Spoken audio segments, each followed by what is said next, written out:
নমস্কার। মহাভারত পাঠের নবম পর্বে আজকে আমরা শুনতে চলেছি জন্মেজয়ের সর্পসত্র যজ্ঞের কাহিনী। মন্ত্রীদের কাছে পিতার মৃত্যু বিবরণ শুনে জন্মেজয় অত্যন্ত দুঃখে অশ্রুমোচন করতে লাগলেন। তারপর জলস্পর্শ করে বললেন, যে দুরাত্মা তক্ষক আমার পিতার প্রাণনাশ করেছে, আমি তার ওপর প্রতিশোধ নেব। তিনি পুরোহিতদের প্রশ্ন করলে, আপনারা এমন ক্রিয়া জানেন যাতে তক্ষককে সবান্ধবে প্রদীপ্ত অগ্নিতে নিক্ষেপ করা যায়? পুরোহিতরা বললেন, মহারাজ, সর্পসত্র নামে এক মহাযজ্ঞ আছে, আমরা তার পদ্ধতি জানি। রাজার আজ্ঞায় যজ্ঞের কাজ শুরু হলো। যজ্ঞের স্থান যখন প্রস্তুত হচ্ছিল, তখন এক পুরাণ কথক সুত এসে বললেন, কোনো এক ব্রাহ্মণ এই যজ্ঞের ব্যাঘাত করবেন। জন্মেজয় দ্বারপালকে বললেন, আমার অজ্ঞাতসারে কেউ যেন এখানে উপস্থিত না হতে পারে। অনন্তর যথাবিধি সর্পসত্র যজ্ঞের কাজ আরম্ভ হলো। কৃষ্ণ বসনধারী যাজকগণ ধূমে রক্তলোচন হয়ে সর্পগণকে আহ্বান করে অগ্নিতে আহুতি দিতে লাগলেন। নানা জাতীয়, নানা বর্ণ অসংখ্য সর্প অগ্নিতে এসে বিনিষ্ট হতে লাগলো। তক্ষক নাগ আশ্রয়ের জন্য ইন্দ্রের কাছে গেল। ইন্দ্র বললেন, তোমার ভয় নেই, এখানেই থাকো। স্বজনবর্গের মৃত্যুতে কাতর হয়ে বাসুকি তার ভগিনীকে বললেন, কল্যাণী, তুমি তোমার পুত্রকে বলো যেন আমাদের সকলকে রক্ষা করে। তখন জরৎকারু আস্তিককে পূর্ব ইতিহাস জানিয়ে বললেন, হে অমরতুল্য পুত্র, তুমি আমার ভ্রাতা ও আত্মীয়বর্গকে যজ্ঞাগ্নি থেকে রক্ষা করো। আস্তিক বললেন, তাই হবে। আমি নাগরাজ বাসুকীকে তার মাতৃদণ্ড সাপ থেকে রক্ষা করব। আস্তিক তখন যজ্ঞস্থানে গেলেন, কিন্তু দ্বারপাল তাকে প্রবেশ করতে দিলেন না। তখন তিনি স্তুতি করতে লাগলেন পরীক্ষিত পুত্র রাজা জন্মেজয়। বললেন, তুমি ভরত বংশের প্রধান, তুমি এই যে যজ্ঞ অনুষ্ঠান করছো, তা চন্দ্র, বরুণ ও প্রজাপতির যজ্ঞের সমতুল্য। আমাদের প্রিয়জনের যেন মঙ্গল হয়। ইন্দ্রের শতযজ্ঞ, যম, রন্তিদেব, কুবেরের এবং দাশরথী রামের যজ্ঞ এবং যুধিষ্ঠিরের কৃষ্ণদ্বৈপায়নের প্রভৃতি যজ্ঞ যেরকম হয়েছিল, তোমার এই যজ্ঞ তার থেকেও সুন্দর। আমাদের প্রিয়জনের যেন মঙ্গল হয়। তোমার তুল্য প্রজাপালক রাজা জীবলোকে আর নেই।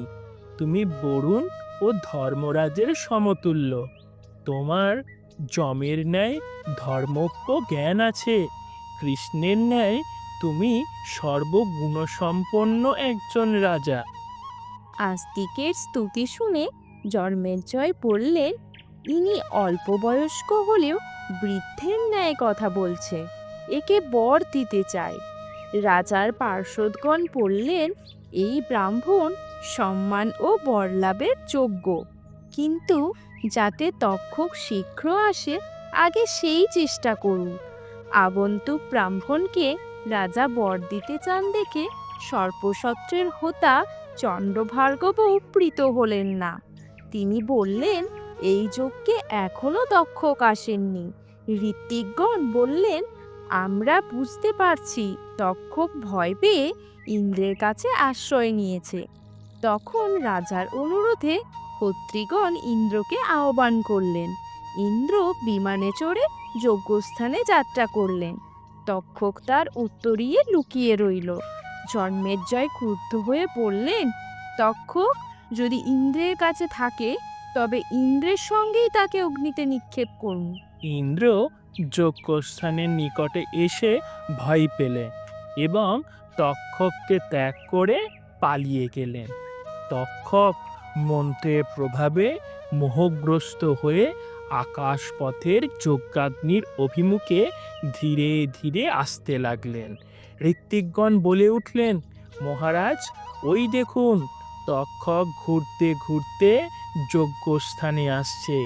ওই শোনা যাচ্ছে তার মহাগর্জন। আপনার কার্য সিদ্ধ হয়েছে। এখন এই ব্রাহ্মণ যুবককে আপনি বর দিতে পারে। রাজা আস্তিককে বললেন, বালক, তুমি সুপণ্ডিত, তোমার অভিপ্রেত বর চাও।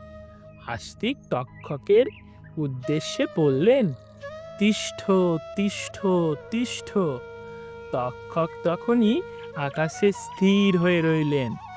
তখন আস্তিক রাজাকে বললেন, রাজা জন্মেজয়, এই যজ্ঞ এখনই নিবৃত হোক। অগ্নিতে আর যেন কোনো সর্প না পড়ে। জন্মেজয় অপ্রীত হয়ে বললেন, ব্রাহ্মণ, সুবর্ণ রজত গোধেনু যা চাও তাই দেব, কিন্তু আমার এই সর্পসত্য যজ্ঞ যেন নিবৃত্ত না হয়। রাজা এই রূপে বারবার অনুরোধ করলেন। আস্তিক বলতে লাগলেন, আমি আর কিছুই চাই না, আপনার যজ্ঞ নিবৃত হোক, আমার মাতৃকুলের মঙ্গল হোক। তখন পার্ষদগণ সকলে রাজাকে বললেন, আপনি এখন এই ব্রাহ্মণকে বর দিন। আস্তিক তার অভীষ্ট বর পেলেন। যজ্ঞ সমাপ্ত হলো। রাজাও প্রীতিলাভ করে ব্রাহ্মণগণকে বহু অর্থ দান করলেন। তিনি আস্তিককে বললেন, তুমি আমার অশ্বমেধ যজ্ঞে ব্রাহ্মণ রূপে আবার এসো। আস্তিক সম্মত হয়ে মাতুলালয়ে ফিরে গেলেন।